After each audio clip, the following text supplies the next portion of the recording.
2025 has brought a growing sense of uncertainty and concern within our community and across our nation.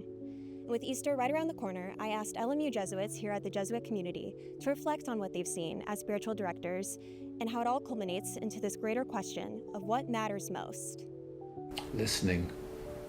Hope. Love. Love. Yeah, I think love. Yeah, that's the core of the gospel. This is the Jubilee year of hope.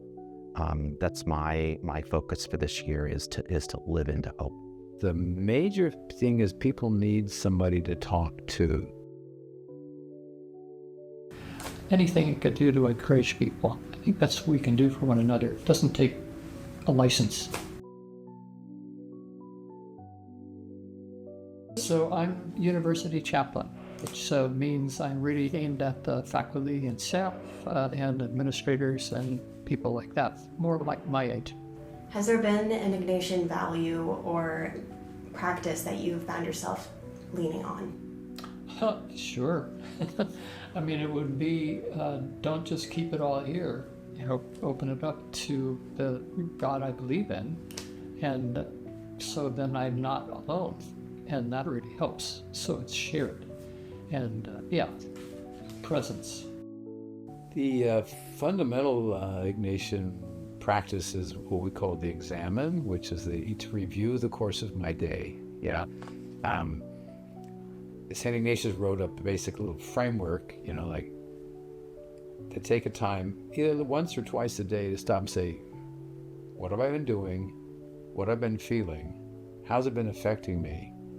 And do I want to improve my response, or do I want to be grateful for what I've been able to do?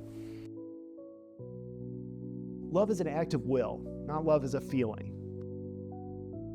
Fundamentally, a Christian is a person of hope. To be people of hope, we promote life. To be people of hope, we believe in community.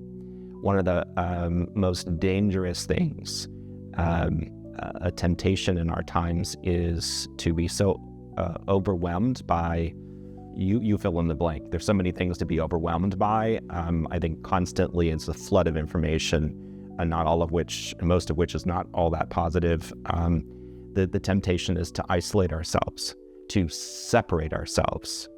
That's not human life or human flourishing. That's not community. God invites us to be all and to be in all, which I think means that the movement of Christian hearts and minds should be towards a kind of unity in difference. Like, human beings are different from one another. Yes, absolutely. But those differences shouldn't be a cause for fear or anger. Rather, they should be a source of celebration and strength and positivity. Like, I am different from you, and that means that you bring things to the world that I could never bring. At a time where the world seems to be in one conflict after another, rather than to be silent, to unite our voices and to believe in peace, to call for peace, both locally, within our state, and nationally, and to be a part of a global voice calling for peace.